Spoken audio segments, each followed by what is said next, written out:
Chris, did you feel you could have got victory today, or?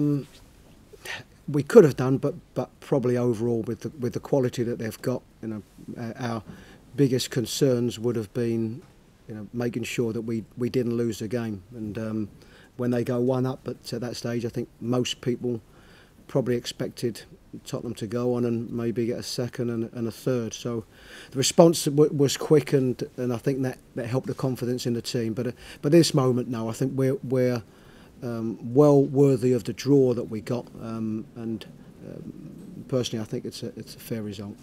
Chris, you had some tough games against top six opposition at the start of the season. Do you think the results against Arsenal and Spurs have shown how you've developed and adapted to that?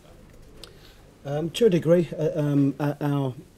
probably our best performances are games that we didn't get anything from. The two games at Old Trafford, where I thought on both of them this season we were very good. But we've been quite good at home, and it's probably the only teams that there's been a lot of daylight in the score lines have been Chelsea and Liverpool here, and certainly in the Chelsea one the performance wasn't bad. But I think that the performance today, I think, will go some way towards giving the team confidence in these last four games, and of course 3 of them against the top 6. Would it be fair to say, Chris, that you were quite on top of the players today in your coaching zone, because maybe you saw something in the Crystal Palace game that you wanted to correct and make sure that players were more focused early in the game today? I think probably more. If the emotions in this game, I think, are more, it's because the team have got more work to do.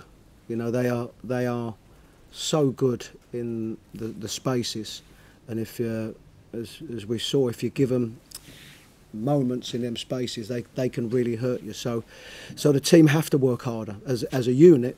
If I'm looking at the Palace game, we would have had to work harder today. So probably that's why the emotions are a little bit different. Chris, you changed the penalty taken. Change your penalty taken? Yes.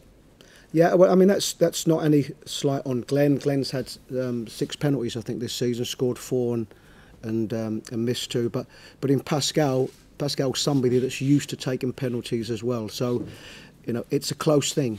And probably even someone like Toma, who's in the squad, it's a close thing between perhaps the 3 of them. So Pascal's used to taking them, and I just felt that that change might do us a favour. You also brought back your captain tonight. It's been out for a while. Yeah, sometimes it's just a feel. It's we're on the back of a period of games where we haven't got the results that we wanted. He's our captain. He's generally a safe pair of hands, and I just think it was a feel that we could do with his influence on the pitch. Chris, think you're over the line yet? No, and only because I can't afford to think that way. Probably the most important thing on my mind now is making sure that we can try and put in the same type of effort and the same type of performance in these last 4 games. Do you know how many points you think you need now? Have you got it in your head? No, and I generally, the only thing I can always tell you is 40 points. That's the one that's sort of ingrained in most of us managers' minds, and you probably can't afford to think any different. Can you think of a better value player than Pascal Gross in the league this season, given what he's given you in goals and assists? I think he's right up there. At this moment, it's hard to think of individuals, and I'm quite sure there'll be other clubs that think they've had better value in individuals. But he's been outstanding for us all season, and pleased for him on the goal, because he did play a part in the goal that we conceded, and I think for him to go and score that at that time, I think we gave him a deserved boost as well.